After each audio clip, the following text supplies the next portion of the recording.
सर्दियों के मौसम में टेम्परेचर काफ़ी कम हो जाता है, जिसकी वजह से अक्सर तुलसी जी के पौधे ख़राब होने लगते हैं। क्योंकि तुलसी जी के पौधों को अच्छी ग्रोथ करने के लिए 20 से 30 डिग्री के बीच का टेम्परेचर सबसे सही माना गया है। इस टेम्परेचर पर ये पौधे काफ़ी अच्छी तरीके से ग्रोथ करते हैं, क्योंकि तुलसी जी का पौधा एक ट्रॉपिकल प्लांट के अंतर्गत आता है। तो आज के वीडियो में मैं आप लोगों के साथ में शेयर करूँगी कि सर्दियों में आप अपने तुलसी जी के पौधे को किस तरीके से बचा सकते हैं। उसके लिए किन गर्म फर्टिलाइज़र का आपको इस्तेमाल करना होगा, जिससे आपकी सर्दी में तुलसी जी के पौधे की जड़ें पूरी तरीके से सुरक्षित रहें और जैसे ही फरवरी का महीना लगे तो तुलसी जी के पौधे पर एक नई ग्रोथ स्टार्ट हो जाए। नमस्कार दोस्तों, आप सभी का अपने ही चैनल पर एक बार फिर से स्वागत है। तो चलिए दोस्तों, वीडियो को स्टार्ट करते हैं। सबसे पहला काम करना है कि सर्दियों में यानी कि दिसंबर और जनवरी के महीने में आपको अपने तुलसी के पौधे को रात में पड़ने वाले ओस से बचाना है।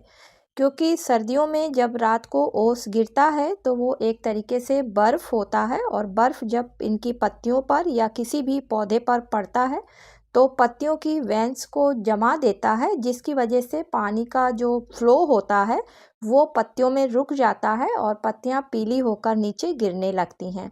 तो इसी तरीके से आप अपने तुलसी के पौधे को इस ओस से बचाएं और उठा के कहीं ऐसी जगह पे रखें जहां पर इसके ऊपर बिल्कुल भी ओस ना पड़ता हो, और फिर जब धूप निकल आए तब आप अपने पौधे को उठा के रख दीजिए बाहर। तो उसके लिए आप किसी मोटी साफ़ चादर से या फिर किसी पॉलीथीन से अच्छी तरीके से शाम को आप अपने पौधे को कवर कर दें, जिससे कि उस पर ठंडी हवा और ओस बिल्कुल भी ना पड़ने पाए। दूसरा काम आपको करना है कि सर्दी के मौसम में आप अपने तुलसी जी के पौधे में पानी देने की मात्रा को काफ़ी कम कर दें।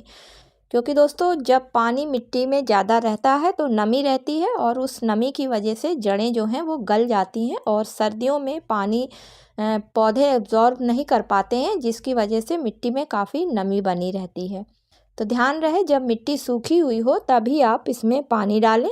इसके अलावा अगर आप पूजा का पानी इसमें डालते हैं तो बहुत कम मात्रा में डालें, क्योंकि अक्सर पूजा के पानी को सर्दियों में डालने से भी नमी होने की वजह से पौधा खराब हो जाता है। इसके बाद जो अगला काम आपको करना है, तो आपको अपने तुलसी जी के पौधे पर जहाँ जहाँ भी मंजरी बनी हुई है उन सब को वहाँ से हटा देना है।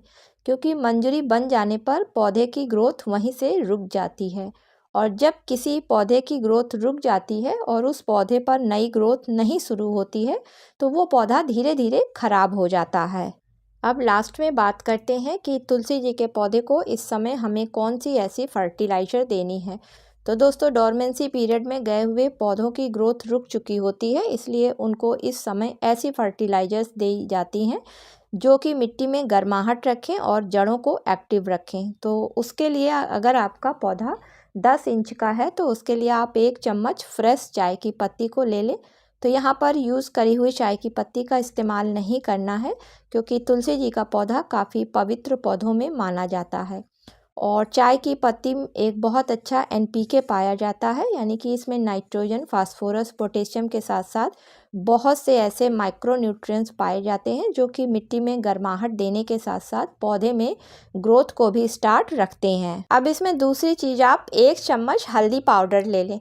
तो दोस्तों, हल्दी पाउडर में प्रोटीन, कार्बोहाइड्रेट, विटामिन ए के साथ साथ आयरन, कैल्शियम और एंटी फंगस जैसे गुण पाए जाते हैं। साथ ही इसकी तासीर भी काफ़ी गर्म होती है, इसलिए जब हम तुलसी के पौधे में इसका इस्तेमाल करेंगे तो प्रोटीन, कार्बोहाइड्रेट, आयरन और कैल्शियम की वजह से पौधे में काफ़ी मजबूती रहेगी।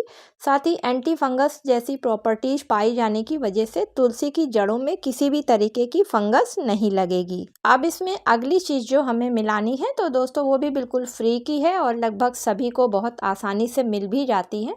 तो ये है सूखी नीम की पत्तियाँ, और इन पत्तियों में बहुत अधिक मात्रा में एंटी इन्फ्लामेटरी, एंटीऑक्सीडेंट और एंटीबैक्टीरियल गुण पाए जाते हैं।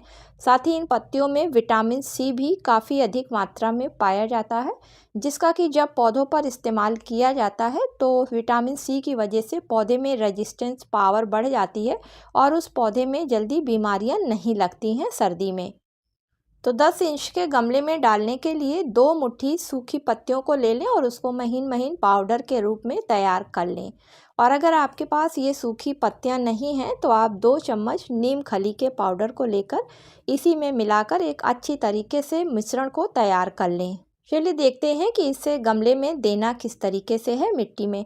तो दोस्तों गमले की जो हमने मिट्टी की गुड़ाई करी है तो तुलसी जी के पौधे की जड़ के चारों तरफ इस बने हुए मिश्रण को डालकर और ऊपर से मिट्टी से कवर कर देते हैं। और अगर मिट्टी काफ़ी सूखी है तो थोड़ा सा पानी डाल देते हैं और अगर मिट्टी में थोड़ी सी भी नमी है तो पानी नहीं डालना है। तो दोस्तों इन तीनों चीज़ों में काफ़ी अधिक गर्माहट पाई जाती है और इसके इस्तेमाल से पौधे की मिट्टी में काफ़ी गर्माहट रहेगी, जिसकी वजह से ठंड में तुलसी जी के पौधे की जड़ें खराब नहीं होने पाएंगी।